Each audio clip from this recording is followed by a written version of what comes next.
Olá!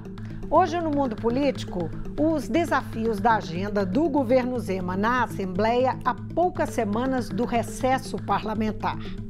A pauta da casa está trancada pelo regime de urgência do projeto de adesão ao regime de recuperação fiscal. E o Executivo tem duas suplementações orçamentárias na fila de votação do plenário. Eu vou conversar com o deputado Raul Belém, líder do bloco Luiz Humberto Carneiro, base do governo Zema na Assembleia. Olá, deputado, muito prazer em falar com o senhor. Obrigada por atender a gente. Prazer é todo meu, Vivian. É sempre uma satisfação poder estar fazendo parte do seu programa. Deputado, o regime de urgência do projeto de adesão ao regime de recuperação fiscal trancou ontem a pauta da Assembleia, não é? O que impede a votação das suplementações orçamentárias que o governo precisa para destinar dinheiro a uma complementação de recursos para a área de saúde e educação. Isso não chegou ainda, de fato, na pauta do plenário, mas é uma necessidade do governo ainda para este ano. Como é que estão as negociações para a retirada de urgência e o que o governo pretende fazer em termos de negociação na casa sobre isso? Vivian, primeiro é importante assim, as pessoas saberem que o governador não teve outra alternativa a não ser colocar esse regime de urgência diante dos últimos acontecimentos, as interpelações do ministro Barroso em relação ao que de fato o governo vinha fazendo para poder fazer a adesão do regime de recuperação fiscal.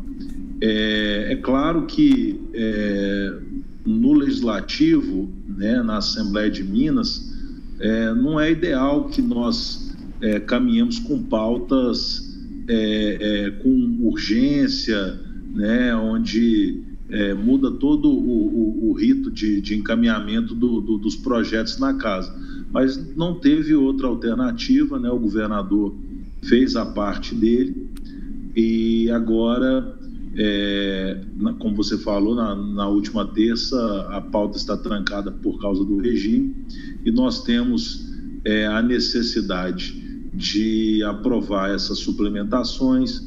Temos outros projetos que foram bastante debatidos na casa e também acredito que estão maduros para ir a plenário, projetos do governo, como a questão do marco de saneamento básico e outros tantos projetos de deputados também importantes, né, que estão para ser colocado em pauta de plenário. Então, é muito importante que nós tenhamos a pauta destravada para aprovar esses projetos. Nós temos conversado com os outros líderes dos demais blocos, com o presidente da Assembleia, e o governo já sinalizou, né, a intenção de poder tirar a urgência, né, mas com compromisso de uma pauta mínima, né, para poder ser votado até o final do ano, que inclui essas duas suplementações, né? Então nós estamos aguardando, né, de hoje para amanhã para ter alguma posição definitiva para que nós tenhamos aí um calendário mínimo de votações antes do recesso parlamentar. Deputado, então, qual é a chance da suplementação orçamentária ser pautada ainda para esse ano? Pelo que o senhor está dizendo, o senhor está considerando que vai ser, que não vai acabar em restos a pagar? Eu acredito assim, sempre no bom senso da casa, né? O governo já procurou, né, a Assembleia, nós já tivemos uma reunião com o presidente da casa para poder falar sobre a possibilidade de retirar essa urgência.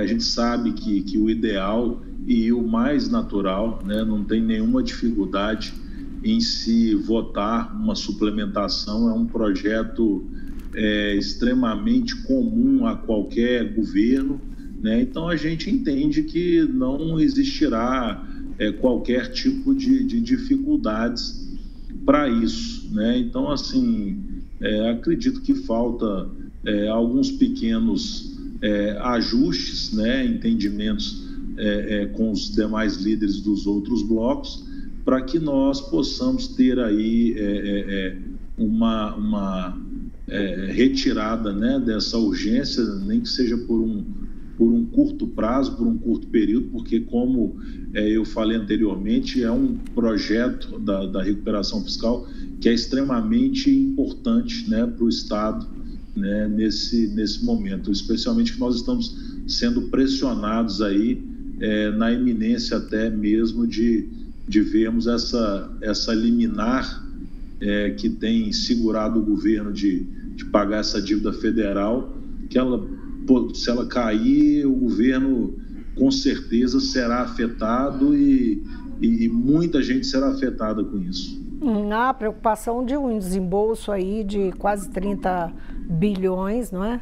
Que é o que deixou de ser pago para trás e teria que ser pago imediatamente. Essa é a grande preocupação. Mas, de fato, há 2 anos, esse projeto de adesão ao regime de recuperação fiscal, que é um projeto de negociação, né, para o equilíbrio das contas do Estado, ele está sendo protelado, já tem um segundo substitutivo, quer dizer, já foi mudado 2 vezes. Existe uma resistência grande na casa. O senhor tem expectativa que faça esse ano ainda, com toda essa dificuldade, ou mesmo com essa sinalização do Supremo, isso ainda vai ficar para o ano que vem? Eu acho que na casa nós encontramos assim uma grande dificuldade, até porque o projeto não andou absolutamente nada, né? Nós não tivemos, eu acho que se teve, foi recentemente alguma audiência pública para tratar sobre o tema, mas nós já conversamos com o presidente da casa sobre a possibilidade de estar fazendo seminário, de estar aprofundando mais nesse debate, como foi feito na reforma da Previdência. A gente sabe que é um projeto que impacta o Estado como um todo, né? Um projeto muito complexo, né? Por isso é importante nós termos o debate, né? E termos a responsabilidade necessária para que ele tenha o encaminhamento adequado na casa. Mas, com toda franqueza, eu acho que esse ano é bastante complicado, né, pelo meio aqui dos deputados, a gente vem conversando. Eu acho que é preciso ter um debate maior, né, é preciso que a Assembleia starte isso o quanto antes, né, para que esse projeto possa ser movimentado. Agora, os opositores do regime de recuperação fiscal criticam a ideia do governador de estabelecer um teto de gastos estadual, abrindo caminho para o regime, para a adesão ao regime, e as próprias exigências do regime de recuperação fiscal, como vetar a recomposição salarial, a evolução de carreira do serviço público, impor privatizações, são algumas das questões que costumam chamar mais atenção para as resistências, né? Que argumentos o senhor vê que podem ser usados para tentar abrir caminho para essa adesão pelos deputados, para que essa resistência diminua? Porque a gente sabe que existe a oposição, existe um bloco independente na casa que ele é majoritário. Então, tem que passar, qualquer questão do governo aqui tem que passar por muita negociação, considerando que o bloco da base é minoritário. Então, como é que o senhor vê os argumentos, a discussão, por onde a discussão pode ser encaminhada para mudar de ideia os resistentes? Eu acho que o primeiro ponto é de não haver outro caminho, né, em vista para que o Estado volte a pagar, né, essa despesa e a dívida com a União, né?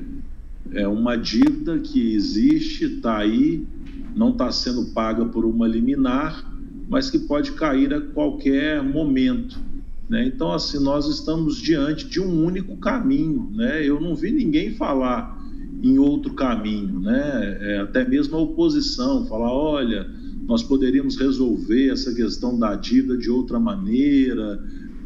Então, assim, por mais duro que né, que seja, eu entendo que é o único caminho que o governo federal está oferecendo para o estado de Minas Gerais. E uma outra questão também é nós avançarmos no debate e desmistificarmos muita coisa que tem sido colocada em cima do regime de recuperação fiscal, né? Que fala que não pode recomposição, mas dentro de índice de inflação é possível que haja recomposição, sim, né? Esse novo regime ele veio de uma forma um pouco mais branda, né, em relação a algumas questões. Por exemplo, essa deputado, da recomposição. Desculpe interromper o senhor, mas só que isso é muito falado, né? Que essa nova proposta, que o governo fez mudanças, não é, no regime de recuperação fiscal, o que ficou mais brando? A questão da recomposição, a questão do governo poder fazer algumas solicitações e ser avaliado por esse comitê que seria um comitê gestor do regime, né? Então existem algumas avaliações que antes não poderiam ser feitas, né? Que teria que ser cumprido estritamente dentro daquilo que estava escrito no regime. Hoje existe espaço para interpretações de realidades de acordo com cada estado, né?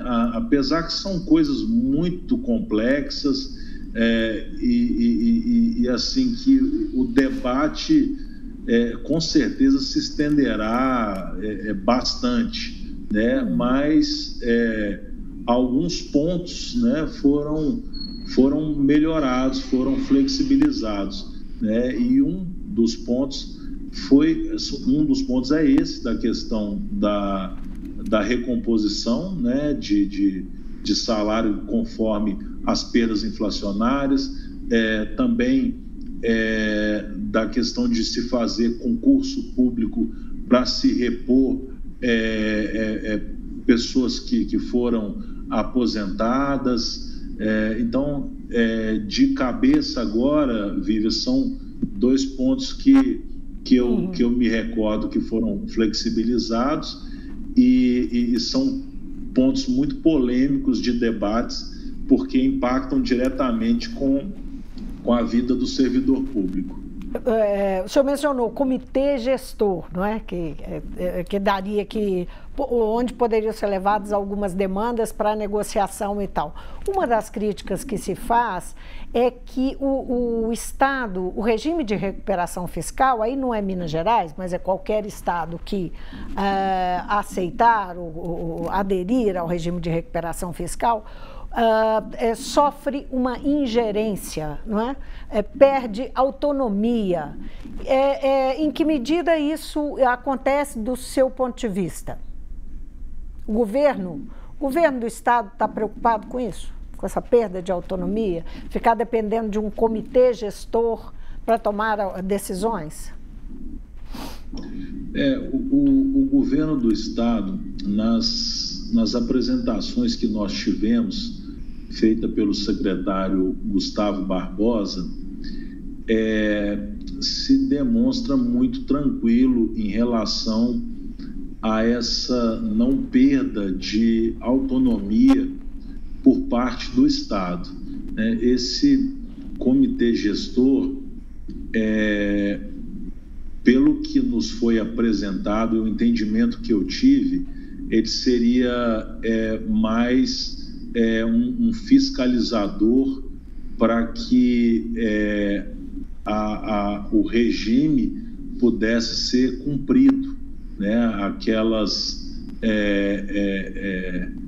Aquelas regras do regime de recuperação fiscal, que elas possam ser cumpridas plenamente, né? Não o governo dependeria exclusivamente assim de autorizações para poder realizar, né? É claro que quando você for agir de alguma maneira, em casos extremos, descumprindo as regras do regime, eu acho que esse comitê certamente tem interferência, e é dentro daquilo que nós falamos, que o governo, nesse novo regime, poderia estar fazendo uma solicitação de uma flexibilização, e isso é avaliado. Mas, pelo governo, eu sinto que não há nenhuma preocupação em relação à perda de autonomia,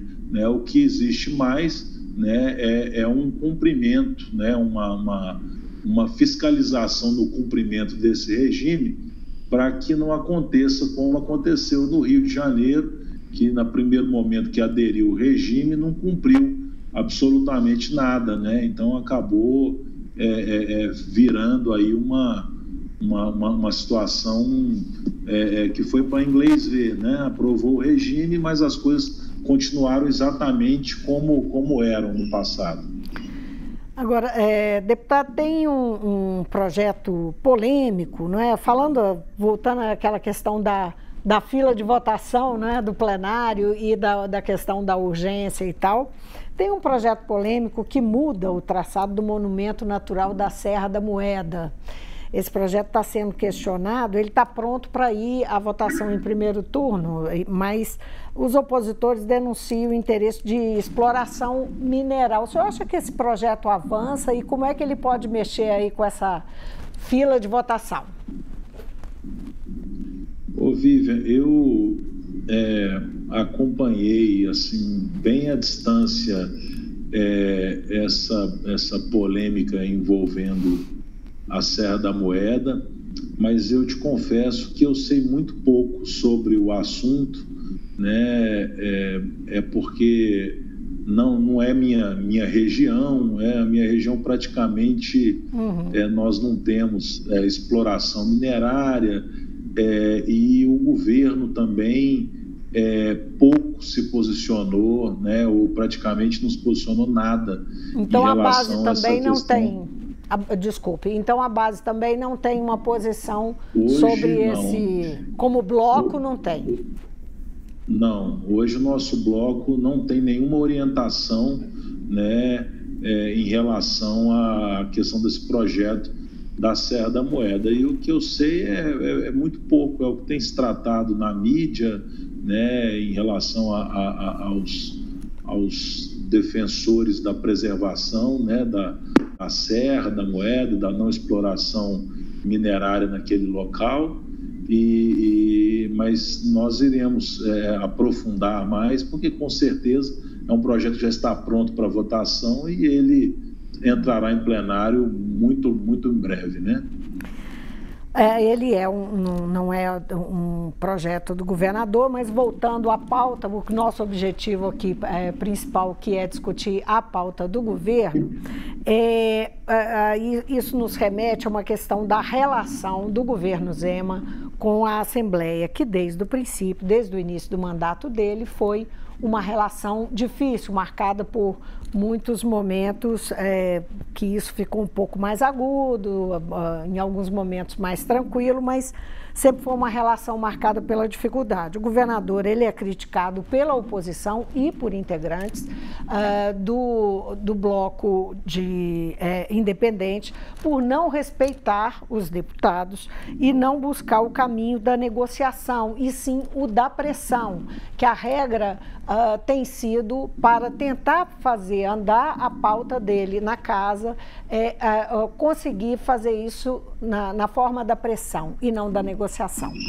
Como é que o senhor vê essa crítica e como é que isso tem, e se tem, afetado o trabalho que o senhor faz na liderança da base?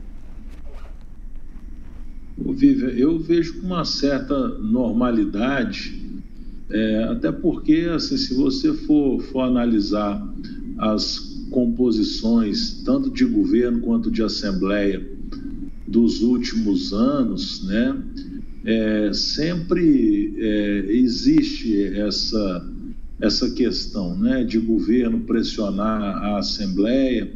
Nessa talvez fique um pouco mais exposto e existe uma resistência maior dos deputados pelo fato do governador não ter vindo, né, da política, né, de ser um empresário que se candidatou e acabou caindo na graça da população e sendo escolhido governador do estado.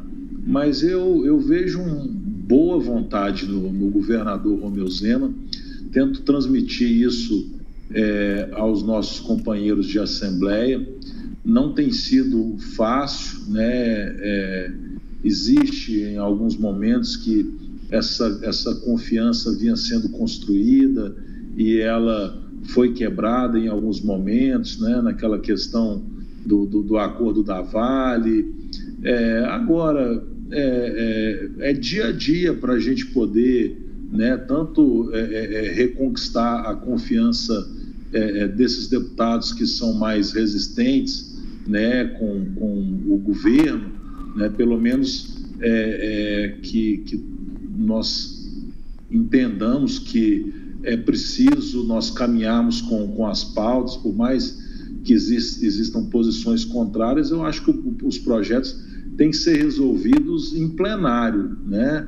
Nós não podemos ficar obstruindo a pauta por uma vida toda, né? Nós somos o poder legislativo, né? O governador é o poder executivo. Nós precisamos fazer o cumprimento, né, do nosso dever. Mas, assim, acho que isso é natural pelo que nós conhecemos ao longo dos anos. O que muda mesmo são os representantes, mas o discurso é sempre muito parecido, né, de governo, pressionar a Assembleia, e chegando também a proximidade do momento aí eleitoral, as coisas vão ficando mais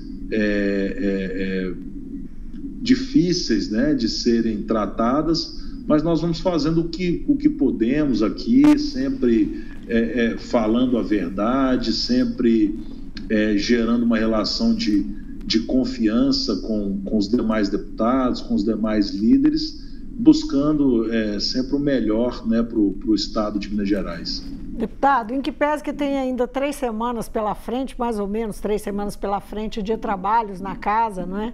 E nós falamos aqui de quanto tem pautas aí do ponto de vista do executivo de interesse que estão por ser solucionadas, mas eu queria que o senhor fizesse aí um balanço para nós do que foi esse ano de 2021. Do seu ponto de vista, do ponto de vista de quem lidera a base do governo Zema na casa. Eu considero, assim, fazendo um balanço do ano, foi um ano positivo para o governo, né? Nós acredito que hoje temos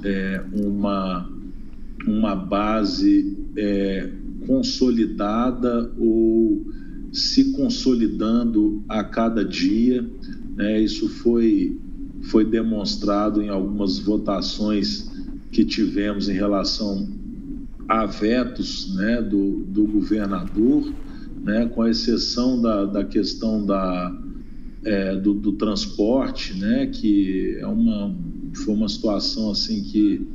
do Buser. Do Buser, isso, né, que houve pressão de todos os lados, houveram muitos fatores que eu não posso colocar isso na conta do governador, né, dizer que o governador foi derrotado na casa, né, não é essa a minha visão e das pessoas que estão aqui na casa também não, né, houve uma série de outros fatores, mas vejo essa base se consolidando. Acho que o governo teve alguns avanços importantes, né, em relação a esse acordo da Vale, a Assembleia também, com seu papel muito destacado, né, uma casa muito independente, os deputados muito fortalecidos, né, no seu papel de fiscalizador. Nós temos aí a Assembleia Fiscaliza, que é um legado, né, dessa gestão do presidente Agostinho Patrus. Então, eu avalio, né, que aos trancos e barrancos, com as dificuldades que nós temos, foi um bom ano, né, para o governo do Estado e também para a Assembleia de Minas, né? Acho que a Assembleia também, né, tem sido protagonista, né, de um desenvolvimento importante no Estado, né, na questão da Covid-19, do Recomeça Minas, do auxílio, né, que foi proposto pela Assembleia e foi aceito pelo governo, foi pago pelo governo. Então, eu vejo isso aqui mesmo não sendo o cenário dos sonhos, né, para nós que estamos aqui como algodão entre cristais, né, para que esses cristais não quebram. Essa posição de liderança de bloco governista aqui na casa, o trabalho é muito grande, é muito intenso, mas eu acredito que, de uma forma geral, tanto a Assembleia de Minas quanto o governo do Estado está de parabéns, porque as coisas estão evoluindo, as contas estão sendo pagas, a credibilidade do Estado está sendo restaurada. Então, é isso que eu acho que é o objetivo de todos nós, né? Deputado, e para o ano que vem, as perspectivas, hein? Ano que vem é ano eleitoral. O ano eleitoral, como o senhor mesmo mencionou, um ano delicado, não é? E que exacerba, enfim, as posições políticas, exacerba as divisões, não é? Como é que o senhor está avaliando com essa pauta toda, que pode, inclusive, não basta o regime de recuperação fiscal, a adesão ao regime, que já se ficar para o ano que vem muita coisa num ano eleitoral. Como é que o senhor vê 2022? Qual que é a expectativa? Eu sou muito otimista, né? Eu acredito que nós teremos, né, um bom ano, né, para Minas Gerais. Acredito que essa questão de ser um ano eleitoral, ela tem um peso, né, muito maior, né, porque a maior parte, né, dos deputados se sentem pressionados com pautas que custam caro, né, a cada um, conforme seu segmento, conforme a sua região, né? O governo tem muitos projetos a serem aprovados aqui na casa, né, além do regime. Eu acho que nós precisamos evoluir, né, com tudo isso. E, assim, o principal, né, eu respeito muito a oposição na casa, mas em alguns momentos, a oposição ela quer fazer o papel de poder executivo, né? Ela quer criar proibições para o governador que são inerentes à sua função, né? Como de fazer parcerias. E eu acho que nisso, né, o povo é soberano, né? O eleitor votou, escolheu o governador, né, que vem fazendo um bom trabalho, muito sério, responsável com as contas do Estado, mas eu entendo que às vezes existe, né, esse exagero, né, de você deixar de legislar e querer executar, né, pela Assembleia. E eu acho que é aí que está o papel, né, da Assembleia, das comissões, das consultorias, né, para que a Assembleia ela possa agir dentro da legalidade, né, que nós possamos, não fosse uma luta de boxe, né, que a nossa luta não seja desferindo socos abaixo da cintura. Então, eu acho que isso não chegou assim a ser um exagero aqui na casa, mas pelo período eleitoral que se aproxima, é uma preocupação que nós temos, né, para que nós não deixamos perder, né, um trabalho, não fiquemos mal vistos, né, pela população, né, como uma Assembleia que trava o governo, que as coisas não acontecem, né? E eu acho que nós temos aqui grandes deputados, grandes líderes, né? Nós temos o presidente Agostinho Patrus, que é um presidente que tem toda uma experiência, uma vivência, né? E que nós, né, da base e a oposição, que nós possamos aí ter um conciliador, um intermediador, que no meu papel, quem tem que fazer isso, né, é o presidente Agostinho Patrus. Deputado, muitíssimo obrigada pela participação aqui no Mundo Político. Eu que agradeço, Vivi, é sempre um prazer estar participando com você, né, no programa Mundo Político, e quero deixar aqui um abraço a todos os telespectadores da TV Assembleia. Um grande abraço. Obrigada de novo. Conversei com o deputado Raul Belém, líder da base do governo Zema na Assembleia, sobre os desafios da agenda do Executivo na Casa. Obrigada pela sua companhia e até amanhã.